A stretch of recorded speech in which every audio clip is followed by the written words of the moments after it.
Hello, हाँ जी। good morning all.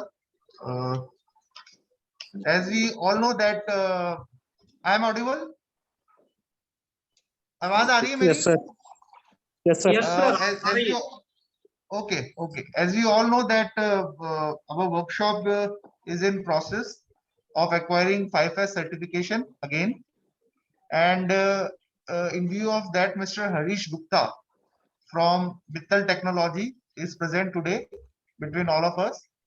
And as a part of this 5S certification, one training program has been organized by Mr. Harish Gupta, and he will go through this training program, and he will also going to present his initial observation which he has observed in these 2-3 days.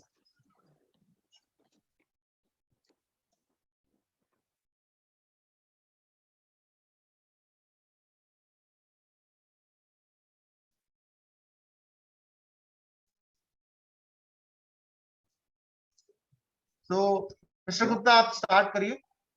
Yes, sir. Good morning, all of officers. As Mr. Deputy CME is told, today is the awareness program of 5S in Carriage Workshop, Matunga.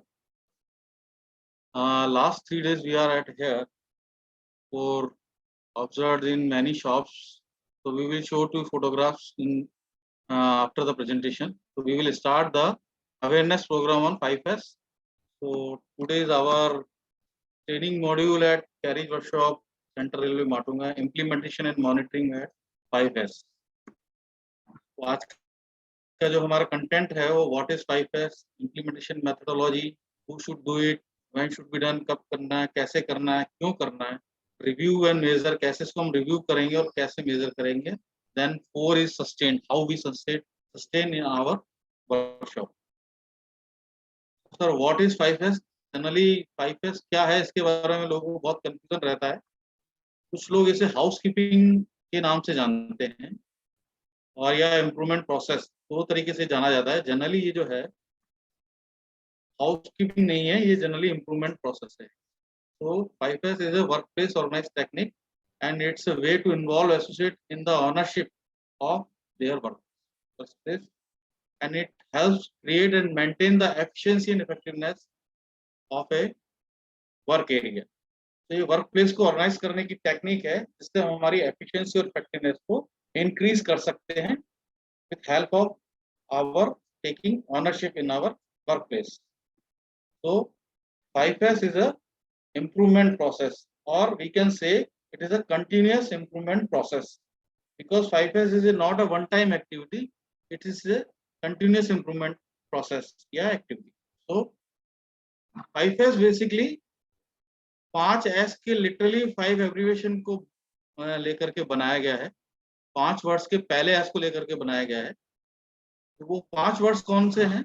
Japanese में हम उनको बोलते हैं सीरी, सीटोन, सीसो, सिकेशु, सिसुके. इसके जो पहले S को लेकर के हमने एक एब्रिविएशन बनाया 5S. पहली बार जो 5S है वो TPS system, Toyota production system ने इम्प्लीमेंटेड किया था जापान में, टोयोटा मोटर कंपनी ने. लेकिन चूंकि हमारे जनरल एनवायरनमेंट में हमें जापानीज लैंग्वेज का यूज करने की जरूरत नहीं है, तो हम उसका इंग्लिश वर्जन या हिंदी वर्जन हम लोग यूज कर सकते हैं. 1 है सीरी, मीन्स होता है सॉर्टिंग आउट, छांटना. सेकेंड है सीटोन, मीन्स होता है सिस्टमेटिक अरेंजमेंट, व्यवस्थित रखना. 3S होता है शाइन एवरीथिंग, मतलब क्लीनिंग, चमकाना. 4S होता है सिकेसु, मीन्स स्टैंडाइजेशन, मानकीकरण या स्थायीकरण हम जिसे बोल सकते हैं. 5S होता है शिसुके, मीन्स सेल्फ डिसिप्लिन या सस्टेन करना. तो जो ईच एस है वो रिप्रेजेंटेड करता है और हम इसको एक एब्रिविएशन बनाते हैं 5S. अभी लेटेस्ट में 6S भी इम्प्लीमेंटेड हुआ है. अगर हम ये 1 से लेके 5S को हमारी ऑर्गेनाइजेशन में इम्प्लीमेंटेड करते हैं तो 6S ऑटोमेटिकली इम्प्लीमेंटेड माना जाता है. तो हम कोशिश कर रहे हैं कि हमारी ऑर्गेनाइजेशन में 1S से लेके 5S तक हमारा मेंटेन हो. हमारा जो गोल है 5S का वो क्या होना चाहिए? 1S सॉर्टिंग आउट, जो हमारा गोल है उसमें गुड वर्सेस बैड, मतलब जरूरत अच्छी चीजें और बुरी चीजें, wanted versus unwanted, through regular red tag campaign. ये जो हमारा सॉर्टिंग का है, एक रेडटेक कैंपेन के द्वारा हमें अच्छी, बुरी और जरूरत और बिगर जरूरत की चीजों के लिए हमारा गोल होना चाहिए सिस्टमेटिक अरेंजमेंट, व्यवस्थित करना। इसके लिए एक टैग लाइन है, पीप जिसे हम बोलते हैं, place for everything and everything on its place to eliminate searching time. जब आपने एक बार सॉर्टिंग कर लिया तो आपके लिए जो वांटेड आइटम्स हैं उनके लिए आप एक जगह निर्धारित करें, और जो जगह उस आइटम के लिए आप निर्धारित कर रहे हैं वो जगह पर वो आइटम अवेलेबल होना चाहिए। ड्यू टू द जो आप सर्चिंग के लिए हम लोग टाइम लेते हैं वो हमारा एलिमिनेट हो सकता है। Shine everything 3S, everything preserved and arranged should be shining by cleaning on a regular basis। प्रत्येक चीज को आप क्लीन करें रेगुलर बेसिस पे, इसके लिए आप कोई भी क्लीनिंग शेड्यूल वगैरह बना सकते हैं। स्टैंडर्डाइज मतलब standardise the process used to sort, order और clean. 1S 2S 3S activity को करने के लिए हम हमारे कुछ प्रोसेस बनाएं और उनको स्टैंडर्डाइज करें और पूरी शॉप में हम उसको इम्प्लीमेंटेड करें। जो हमारे वेरिएशन दिखते हैं जगह जगह पर आइडेंटिफिकेशन के लिए, अलमारीज में रखने के तरीके में, उनको हम रिड्यूस कर सकें कम से कम। एंड 5S होता है सेल्फ डिसिप्लिन। प्रत्येक एम्प्लॉय को इन्वॉल्वमेंट करके ऑनरशिप डेवलप करें हमारी ऑर्गेनाइजेशन में। ऐसा नहीं कि किसी के कहने पे हम लोग काम करें, डू विदाउट एनी टोल। तो जो भी हम लोग स्टैंडर्ड बनाएं उसको एग्जैक्टली फॉलो करें पूरी वर्कशॉप। तो ये हमारा गोल होना चाहिए। Who should do it? Generally problem होती है इसको करेगा कौन, क्योंकि सभी लोग आज के टाइम में बहुत बिजी हैं। तो 100% स्टाफ, सभी लोग, ऑर्गेनाइजेशन के सभी लोग इसको करेंगे। इवनली आपका कॉन्ट्रैक्टर लेवल भी इसमें इन्वॉल्व होना चाहिए। कब हमें करना है, तो 5S चूंकि एक हैबिट होनी चाहिए। जनरली हमारे पास टाइम नहीं रहता, लेकिन हम इसको एज ए हैबिट में कन्वर्ट करें। और हैबिट कब कन्वर्ट होगी, जब इसको डेली बेसिस पे प्रैक्टिस करेंगे। सो 5S should be practices on every day till the time it converts into habit और culture of the organization। इसको जब तक आप प्रैक्टिस करें, जब तक कि आपके ऑर्गेनाइजेशन के कल्चर में डेवलप नहीं होता। इसको करना कैसे है, इसके कुछ इम्प्लीमेंटेशन प्रोसेस है सर। 1 से लेकर के 11, training, area location, formation of team, red tag campaign, compilation of red tag status, second S activity, arrange of item, cleaning activity, standardise activity and sustain activity, then measurement of results and recognition employment। 11 steps में हम इसको cover करते हैं। First steps में training दीजिए आप। जैसे हम अभी ऑफिसर्स या सुपरवाइजर्स लेवल पर ट्रेन कर चुके हैं आपके लोगों को, और अभी आपको ट्रेन कर रहे हैं, तो आप सभी नीचे लेवल पे भी आप लोगों को ट्रेन करिए, सभी एम्प्लॉय को कवर करें, जिससे ज्यादा से ज्यादा लोग इसमें इन्वॉल्व हो सकें और इसको इम्प्लीमेंटेड कर सकें। सेकंड एस में एरिया एलोकेशन करें, तभी पूरी वर्कशॉप को कवर करते हुए इसको स्मॉल जोन और सब जोन में डिवाइड करें, और उस जोन का एक सेंट्रलाइज्ड लोकेशन पे एक मैप लगाएं इस तरह से। और यहाँ पर कुछ रेस्पॉन्सिबिलिटी हम लोग डिफाइन कर सकते हैं। इस जोन का रेस्पॉन्सिबल लीडर कौन है, जोन लीडर कौन है, लीडर, सब लीडर और टीम मेंबर कौन है। इस तरह से हम उसको एरिया वाइज एलोकेट कर सकते हैं।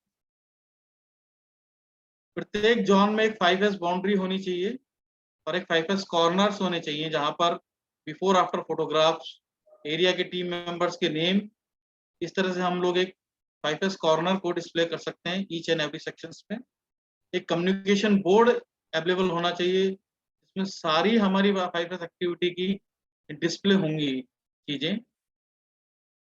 5S routine checklist, 5S implementation plan, 5S boundaries, who is the team member, who is the zonal leader, who is the sub leader, like that।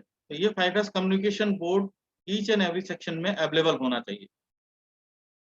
Then step 3 में हम एक फॉर्मेशन ऑफ टीम करेंगे ownership develop करने के लिए। इसमें 5S committee रहेगी, 5S coordinator रहेंगे, ऑडिट टीम, जोनल लीडर्स, सब zonal leaders and team members. इसके लिए हमें प्रत्येक एम्प्लॉय को कवर करना है, जितने भी हमारे एम्प्लॉयज हैं। तो स्टेप 4 में हम लोग सॉर्टिंग करेंगे, मतलब छांटना। तो छांटने के लिए हमें डिसाइड करना है कि हमारे जो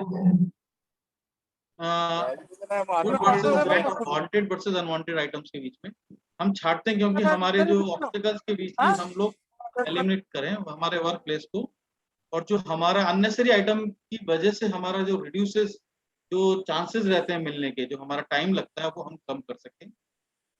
तो हमें हमारा वर्क फ्लोर बिल्कुल क्लियर होना चाहिए। ऐसा नहीं किसी ऑब्स्टेकल्स की वजह से हमें प्रॉब्लम आ रही है, क्योंकि हम लोग शॉर्टिंग अगर नहीं करेंगे सबसे पहले, तो हमें ये पता नहीं रहेगा कि हमें क्या रखना है और क्या हमें फेंकना है। ऐसा नहीं कि कुछ चीजें क्या है अमाउंट बेसिस पे भी हमें देखनी है, बहुत ज्यादा कॉस्टली भी होती हैं। उसके लिए आप एक रेड टैग प्रोसेस का यूज करें। मैं आपको दिखाता हूँ रेड टैग कैसा होता है। इस तरह से रेड टैग आप यूज करें, जो भी अनवांटेड आइटम्स हैं उस पे आप इस रेड टैग को लगा दें। इसमें सारी इंफॉर्मेशन होती है, company name, section name, name of item, quantity, what are the reason for the you are doing the obsoletes. तो और ये चीजें ऐसा नहीं है कि ये चीजें स्क्रैप करने वाले के लिए हैं, कुछ चीजें हमारे पास एक्स्ट्रास भी होती हैं। जैसे आप अकाउंट सेक्शन या कहीं और जगह की बात करें, तो वहां पर कुछ लोग हमारी पेपर रिम्स या पेपर्स को बहुत एक्स्ट्रा रखते हैं, रिक्वायर्ड से भी ज्यादा रखते हैं। तो आप एक्स्ट्रा आइटम्स पे भी ये रेड टैग लगा सकते हैं। इससे आपको जिस डिपार्टमेंट में एक्सेस आइटम है वो अपने रेड टैग लगा के इसमें रेड टैग एरिया में रख दें, और जहां पर शॉर्टेज है वो इस रेड टैग एरिया में जाकर के वहां से कलेक्ट कर सकते हैं। इससे आपका कॉस्ट सेविंग भी होगा, प्रोडक्शन भी बढ़ेगा, प्रोडक्टिविटी भी बढ़ेगी। इस तरह से आप इस रेड टैग को यूज कर सकते हैं। इसके लिए आप एक कोई भी प्लान कर सकते हैं डे या टाइम ऑर्गेनाइजेशन में, और वो उस दिन पर आप ये रेड टैग कैंपेन कीजिए। इसमें सभी एम्प्लॉय को लेकर के सभी एरिया को cover, evenly outside of your organisation, canteen, your toilets और योर वर्क प्लेस। इस तरह से हमें ये रेड टैग कैंपेन करना है। तो ये अनवांटेड आइटम्स के लिए हम यूज कर सकते हैं, या एक्स्ट्रा आइटम के लिए हम इसको यूज में दे सकते हैं। तो रेड टैग का जो मीनिंग है सर, कुछ पार्ट्स ऑब्सोलीट पार्ट के लिए कुछ डिजाइन या ड्राइंग की वजह से मॉडिफिकेशन हो जाता है, कुछ पार्ट्स हमारे डिफेक्टिव बन जाते हैं, उनको हम लोग रेड टैग कर सकते हैं। कुछ स्क्रैप हो जाते हैं, उनको भी हम रेड टैग कर सकते हैं। कुछ हमारे प्लेस पे नहीं रखे रहते हैं, कुछ नट बोल्ट्स होते हैं, कुछ फैन बोल्ट होती हैं, फैन होते हैं, कुछ हमारे एक्स्ट्रा आइटम होते हैं, उनको हम रख सकते हैं। Unnecessary extra not useful item को रख सकते हैं, मिक्सअप आइटम को रख सकते हैं। हम लोग अगर कभी विजिट करते हैं तो किसी से आप पूछेंगे सर ये क्या है, तो तो मुझे पता नहीं है। तो ऐसे आइटम्स को भी आप रेड टैग कर सकते। अदर्स जिसके बारे में किसी को भी पता नहीं है, इस तरह के आइटम्स को भी आप रेड टैग। तो शॉर्ट करना है, आउट करना, देन आप आइडेंटिफाई करें कि हमें क्या चीज रखनी है, क्या हमें फेंकनी है, तो रेड टैग, और उसको फिर आप शॉर्ट करें, और देन फाइनली ऑर्गेनाइज के बाहर उसको रिमूव कर दें। तो रिमूव का मतलब ऐसा नहीं है कि उसको हटाना ही है, उसके लिए हमें कॉस्ट के अकॉर्डिंग भी जाना पड़ेगा। अगर हमारी वो चीज वापस यूज में आ सकती है तो उसको हम रेड टैग हटा के वापस काम में भी ले सकते हैं। अगर वो नहीं आ रही है वाकई में काम में, देन आप उसको फाइनली आपकी जो भी पॉलिसीज हैं उसके हिसाब से आप उसको ऑर्गेनाइजेशन से रिमूव कर सकते हैं। तो इस तरह से हम दो तरह से रेड टैग एरिया बना सकते हैं, एक जर्नल रेड टैग एरिया, एक कंपनी या organisation red tag area. General red tag area में चूंकि विद इन 24 आवर्स वो क्लियर होना चाहिए, लेकिन कुछ आपके रेलवे बोर्ड की गाइडलाइन या उसकी वजह से जो प्रॉब्लम्स हैं उसके लिए आप टाइम ले सकते हैं। तो आप हर जोन में एक रेड टैग एरिया बनाइए, वहां पर अपने scrap item, unwanted item, extra items को आइडेंटिफाई करके रखिए, और वाकई में वो काम में नहीं आ रहे हैं, देन आप उसको ऑर्गेनाइजेशन एक रेड टैग एरिया और बनाइए सेंट्रलाइज पोजीशन पे, वहां पर उसको रख करके रिमूव कर। Then compilation of red tag status, जितने भी जोन्स में आपके रेड टैग डेवलप हो रहे हैं उसके लिए लिस्ट जनरेट कीजिए। किस जोन में जॉन नंबर लिख लीजिए, कितने नंबर रेड टैग हमारे डेवलप हुए, कितने हमने क्लियर कर दिए और कितने हमारे पास पेंडिंग है, और इसको हम कब तक क्लियर कर देंगे। इस तरह से एक समराइज हमारे पास होना चाहिए। ये कुछ मैं आपको फोटोग्राफ दिखा रहा हूँ कैसे हम लोग शॉर्टिंग कर सकते हैं। इस तरह से हम लेग रेड टैग बना करके रख सकते हैं, या हम लोग रेड जालियों में भी कुछ छोटे छोटे आइटम्स को रख करके आइडेंटिफाई कर सकते हैं। तो 1S means wet to dry, मतलब फ्लोर पे कुछ भी नहीं होना चाहिए, no water, oil, dust, paper, like that. सब एग्जांपल ऑफ, मैं आपको कुछ एग्जांपल दिखाता हूँ sorting and removal of unwanted items के। इस तरह से आप कुछ कर सकते हैं। देन सिस्टमेटिक अरेंजमेंट, इसके लिए सर एक टैग लाइन है पीप, जिसे हम लोग बोलते हैं प्लेस फॉर एवरी यूजफुल। देखिए यूजफुल पे इस पे ज्यादा जोर दिया गया है, things and every useful things on its place. जब आपने 1S कर लिया तो आपके पास खाली यूजफुल आइटम्स बच जाएंगे।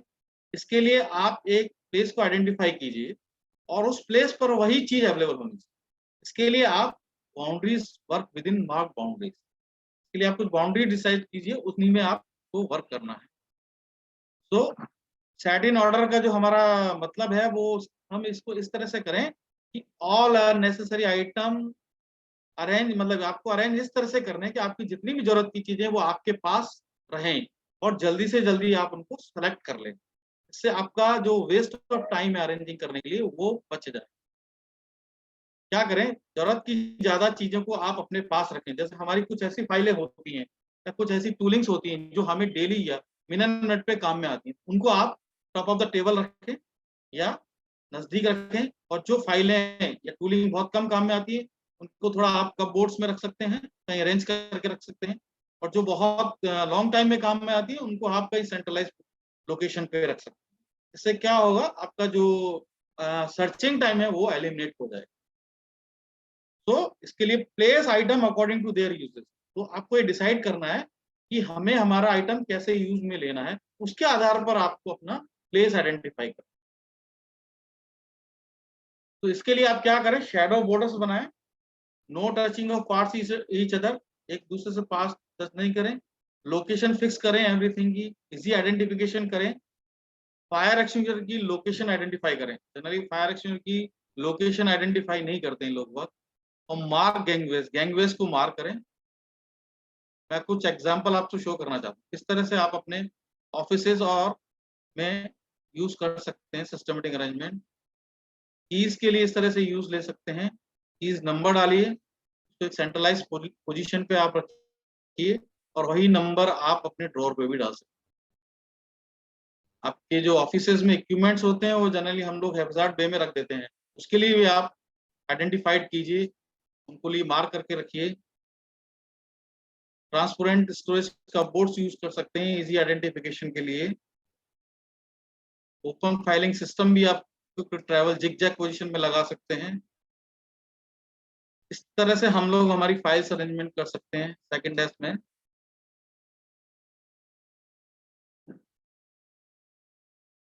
कुछ नंबर्स हम लोग हमारे ट्यूबलाइट फैन में भी डाल सकते हैं, क्योंकि जनरली हम लोग जब कमरे में एंटर होते हैं तो सारे फैन से सारी ट्यूबलाइट्स एक साथ जला देते हैं। इवनली एसीज पे भी नंबर होने चाहिए।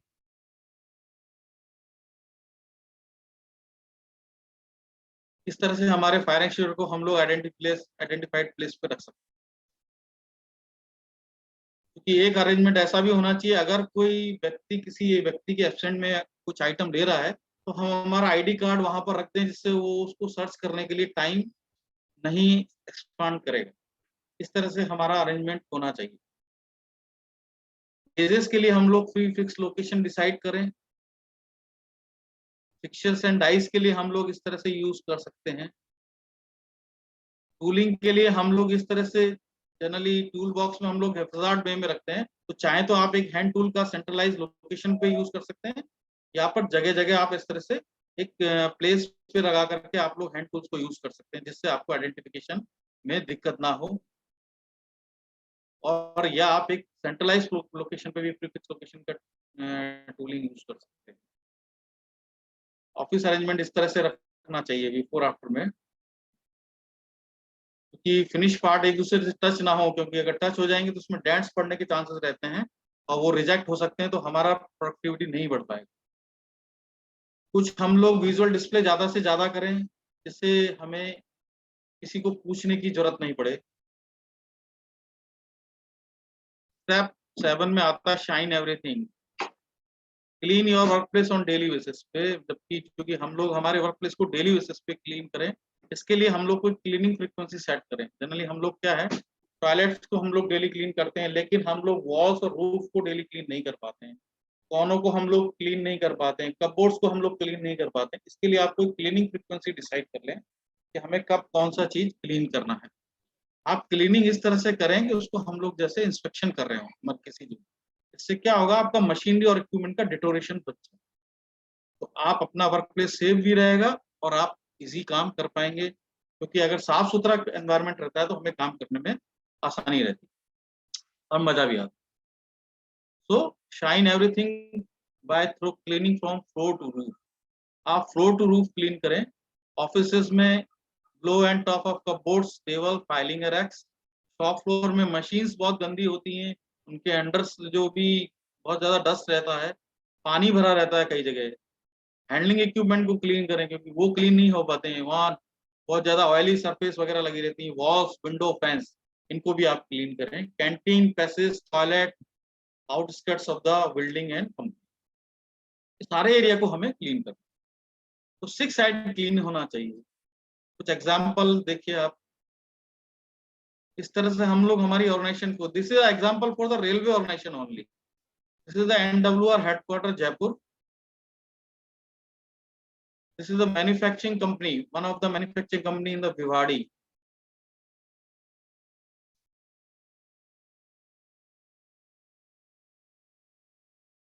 आप चाहें तो ट्रांसपेरेंट शीट्स भी यूज कर सकते हैं लाइटिंग के लिए, क्योंकि कॉस्ट सेविंग भी हमारा एक बहुत बड़ा अभी एनर्जी सेविंग के लिए हमारा चल रहा है, तो उसमें आप ट्रांसपेरेंट शीट यूज कर सकते हैं। और ऐसा आता है स्टैंडर्डाइजेशन।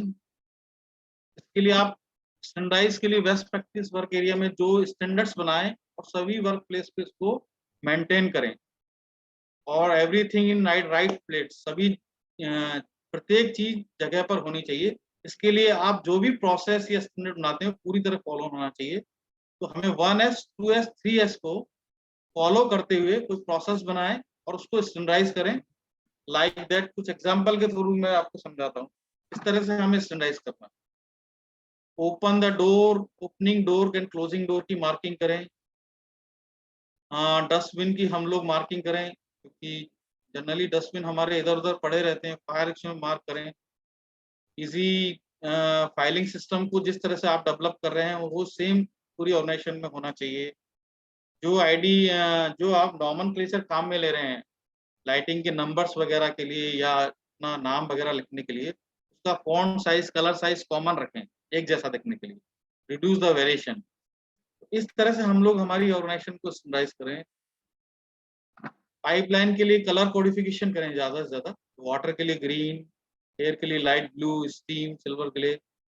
कहीं पर हमारे वॉल्स लगे रहते हैं एयर को ओपन और शट बंद करने के लिए, तो उन पे भी आप एरो मार्क कर सकते हैं, डायरेक्शन ओपनिंग एंड क्लोजिंग। इस तरह से आप लोग अपनी एयर पाइपलाइन इंडस्ट्री में, रिपेयर इंडस्ट्री में ज्यादा से ज्यादा पाइपलाइन काम में आती है, तो इस तरह से आप कलर कोडिफिकेशन करके मार्क कर सकते हैं। अगर आपके स्मॉल पार्ट्स हैं तो आप उनको छोटे छोटे बिन में रख के आइडेंटिफिकेशन कर सकते हैं, क्योंकि ग्रीन बिन जो होता है वो ओके आइटम्स के लिए, रेड स्क्रैप और येलो रेक्टिफिकेशन के लिए। इस तरह से आप कलर कोडिफिकेशन ज्यादा से ज्यादा करें। नॉमेनक्लेचर के लिए आप इस तरह से आप यूज करें 5S, मतलब सेल्फ डिसिप्लिन सस्टेन करना। तो आप जो भी डिसाइड करें ऑर्गेनाइजेशन में तो सभी लोग फॉलो करें एग्जैक्ट।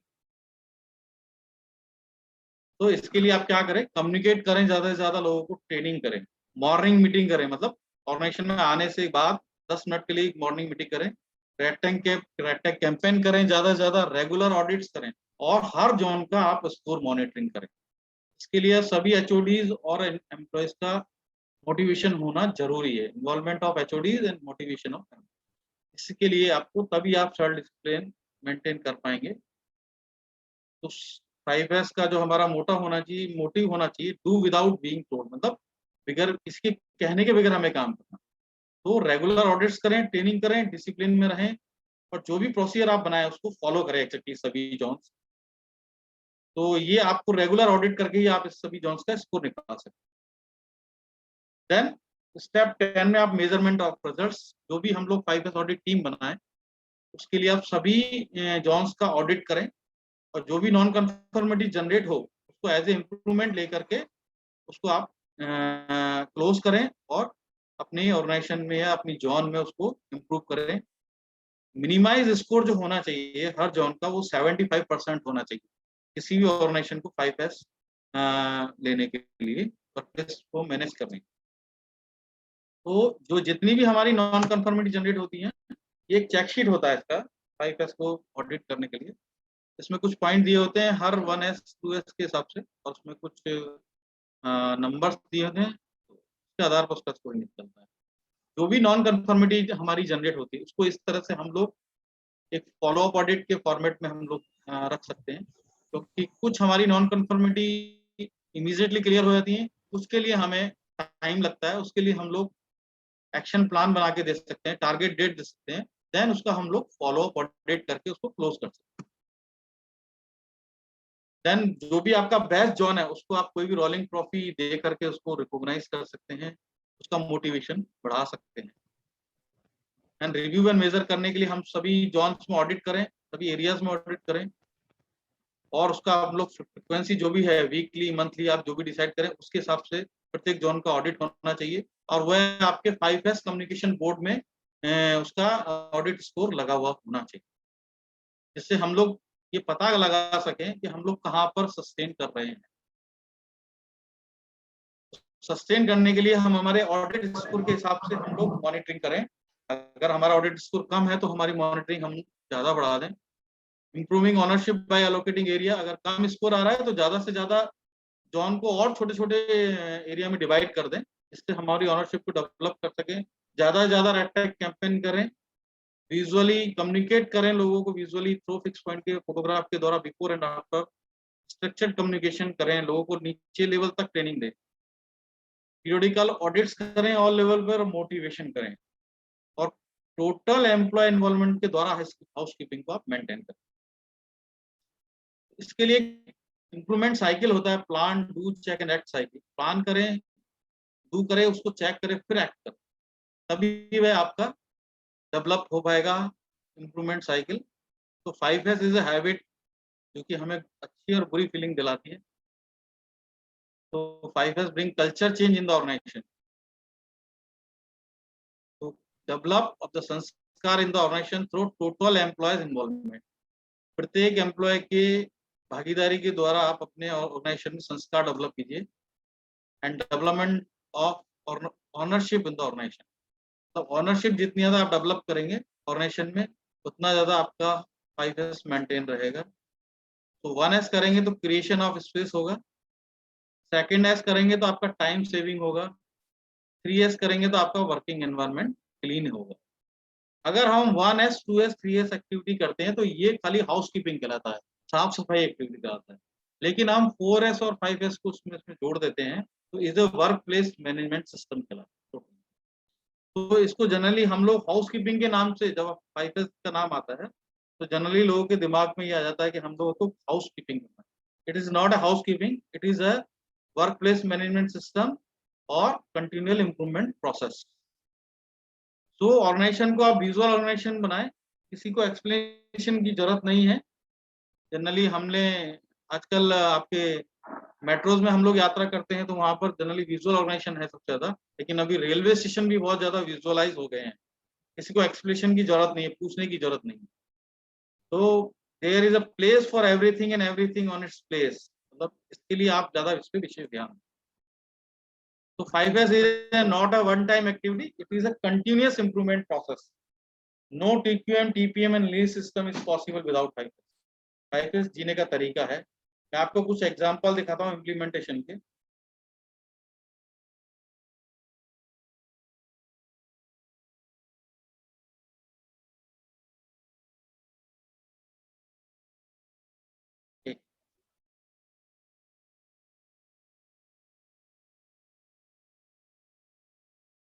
तो आओ मिलजुल कर एक काम करें, रोज आधे घंटे की सफाई अपने नाम करें, फूल खिले हर घर गलियारे में, क्यों ना ऐसा अरमान करें।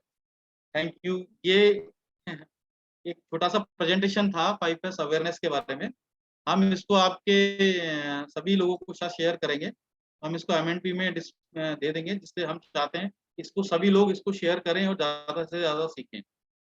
मैं एक्चुअली मैं अभी 3 दिन से यहाँ पर हूँ, तो मैंने कुछ ऑब्जर्व किया है, तो वो फोटोग्राफ्स भी मैं आपको शो करना चाहता हूँ।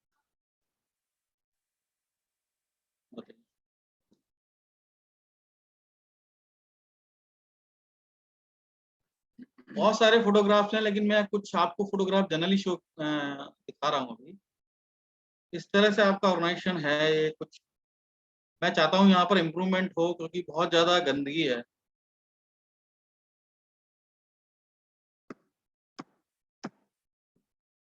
ये कुछ मैंने मेजर शॉप से फोटोग्राफ लिए हैं। बहुत गंदगी है, विदाउट आइडेंटिफिकेशंस हैं। Mr. Gupta, Mr. Gupta, it is not visible. Photographs are not visible. Sir ये एक्चुअली में मैंने, या तो मैं आपको शेयर कर दूंगा, तो कनेक्टिंग का कुछ प्रॉब्लम आ रहा है सर। हेलो, अच्छा ठीक है, आप इसको शेयर कर दीजिएगा, हम लोग शेयर कर देंगे बाकी लोगों के साथ इसको। हाँ तो आप सर, मैं चाहता हूँ इसको ज्यादा से ज्यादा लोगों को शेयर करें डिपार्टमेंट में, जिससे ये एक्टिविटी मतलब स्टार्ट हो जाए।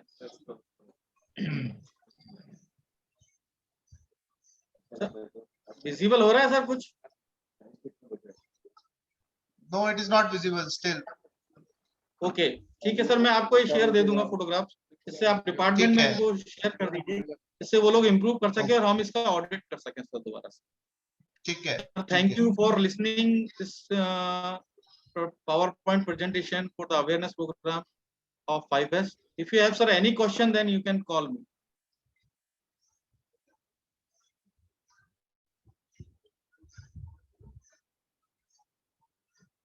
Thank you sir. Thank you.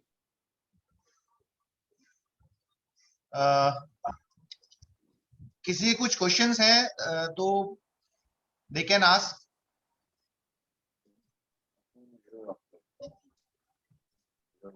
ठीक है, अभी यहाँ से we have almost near about 10 days बाद हमारा वापस ऑडिट होगा फाइनल सर्टिफिकेशन के लिए। तो इस 10 डेज में हमें जो है इम्प्रूवमेंट करना है सभी सेक्शन इंचार्जेस को, प्लस उसको सस्टेन भी करना है आगे, क्योंकि 5S सर्टिफिकेशन लेने के बाद हमें उसको सस्टेन करना वो चैलेंज है। और अभी जैसा इन्होंने प्रेजेंटेशन में मिस्टर गुप्ता ने बताया कि 5S is not a housekeeping, it is a very powerful tool. अगर हम उसको इम्प्लीमेंट करेंगे तो हमारी efficiency as well as effectiveness जो है वर्क का वो भी इम्प्रूव होगा। तो इसको हम लोग इमिडिएटली जो है फ्रॉम टुमारो और इवन आई से टुडे, आज ही से हम लोग इम्प्लीमेंट चालू करते हैं। जो 10 दिन का हमारे पास टाइम है उसमें धीरे धीरे करके जो है हमें इम्प्लीमेंट करना है उसको 100%। तो मैम मैम आप प्लीज कुछ गाइड करिए मैडम ऑफिसर्स एंड सुपरवाइजर्स को। सबसे पहले तो thank you mister Harish Gupta ji, आपका जो प्रेजेंटेशन था बहुत ही सिंपल शब्दों में था बट काफी इंफॉर्मेटिव था। और आई थिंक जितने लोगों ने देखा वो बहुत ही आराम से समझ में आ गया होगा कि इससे 5S का एक्चुअली मीनिंग क्या है, इम्प्लीकेशन क्या है, कैसे इसको आराम से हम अचीव कर सकते हैं। कुलदीप ने भी बहुत ही सिंपली ये पुट कर, मतलब he has also said it very straightforward. We have to start it today and I hope कि जो आपको 10 दिन बाद जो है ऑडिट होगा उसमें काफी आपको मार्क चेंज दिखेगा and we will be able to sustain it, I'm sure, with all our hard work, and we have really sincere team here at Matunga. तो सब लोग इसमें जब हम लोग करने पे आ जाते हैं तो काफी कुछ हम लोग अचीव कर लेते हैं। तो डेफिनेटली ये this will not be just a paper certificate, we will be implementing it on the floor. So I think let us start from today itself and get the results. Thank you. Thank you. Thank you, ma'am. Ma'am, with your permission, we can close this meeting. Yes. Okay. Thank you. Thank you all. Thank you. Thank you.